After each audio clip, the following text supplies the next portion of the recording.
আসসালামু আলাইকুম, আশা করি সবাই ভালো আছেন। তো আজকে আমি দেখাবো অনেক সময় ফোল্ডার ডিলিট দিতে গেলে আমরা এই সমস্যায় ফেস করি যে এটা আমি ডিলিট দিতে গেলে আপনার ফোল্ডার ইজ ওপেন আর ফাইল ইজ ওপেন দেখায়, অ্যানাদার প্রোগ্রাম এগুলো দেখায়, কিন্তু অথচ আমি কোনো জায়গায় ওপেন করিনি।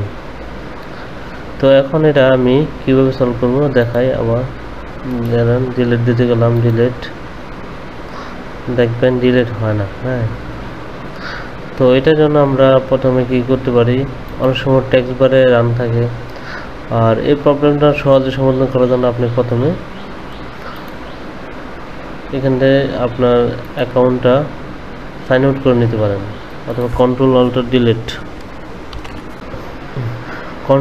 ডিলিট দিয়ে আপনি সাইন আউট করে নেবেন আপনার ওই উইন্ডোজ ইউজার লগ ইন ইউজারকে সাইন আউট করে নেবেন, অথবা আপনি চাইলে রিস্টার্ট দিতে পারেন। রিস্টার্ট দিয়ে আপনি আবার ঢুকবেন, ঢুকে এটা ডিলিট দিবেন। এখন আমি ডিলিট দেব।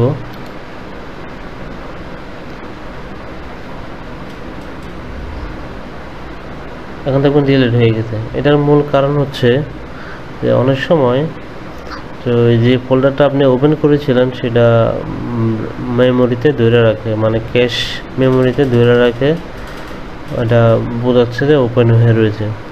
তো এরকম ছোট ছোট বিষয় জানার জন্য আমার চ্যানেলে সাবস্ক্রাইব করে রাখুন, আর পেজে হলে লাইক দিয়ে সাথে থাকুন। ধন্যবাদ।